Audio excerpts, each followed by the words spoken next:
Hello there, today I'll be talking about Blade and Sorcery and my planned expansion for it, Tyrannicide. But first, a little introduction on Blade and Sorcery, and I think visual is a better way to go about it.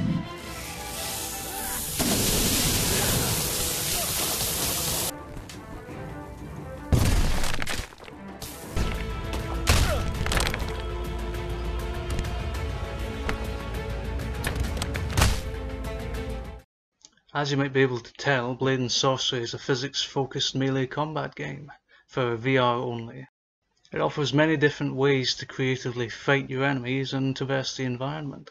As of right now, the game is only in early access, but with Tyrannicide it will finally bring it up to 1.0.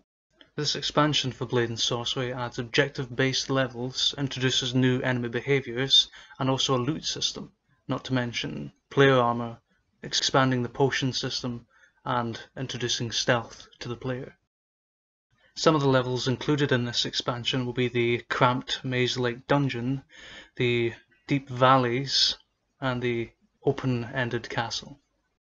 These new levels will feature plenty of opportunities to approach the situation how you feel like it, whether about that stealthing or climbing on the rafters, or just charging in head first. The expansion introduces new enemy behaviours specifically designed for these levels, as in the base game enemies simply charge at you in waves. These new behaviours include patrolling the level, new detection mechanics for when they spot the player, such as calling out for their friends, and searching for the player if he's discovered. Of course, to facilitate these new detection mechanics we need to actually add stealth into the game.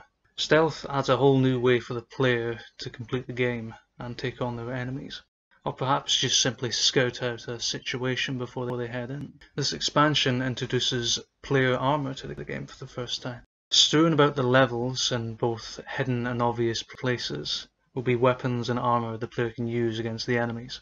You can choose either lighter armour for noise reduction qualities, or you can choose heavier armour if you prefer the blunt route.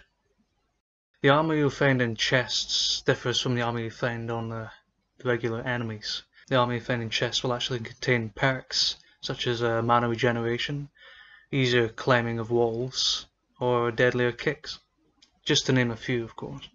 Taking off and putting on armour will be as simple as taking out and holstering a weapon. You can gain information on the armour in question simply by hovering your hand nearby it. With this expansion also comes new potions and new ways to use them. These new potions will include offensive buffs, defensive buffs, but also offensive debuffs. To use these potions you would shake the potion, then throw it. I thought shaking the potion first would be appropriate, as people can be easy to fumble things in virtual reality. Don't want you accidentally immersing yourself in a toxic cloud.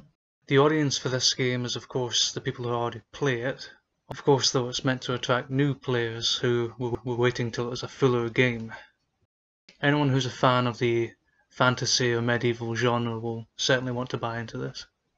Or even people who just want to use the game as a platform for mods, such as Star Wars or World War II overhauls for example. Due to the very violent nature of the game, it is of course rated 18 and over. To develop this expansion we'll of course need the specifications on screen, although at this point we already have them. The game is developed in Unity and uses Maya for its 3D models. To actually play the game requires a less beefy computer. Thankfully the requirements are on the lower end for what a lot of AAA VR games are asking for. If you can afford better hardware though, you'll definitely be rewarded with better performance. As the game is in early access and the content this expansion introduces is what was promised, the expansion will be free.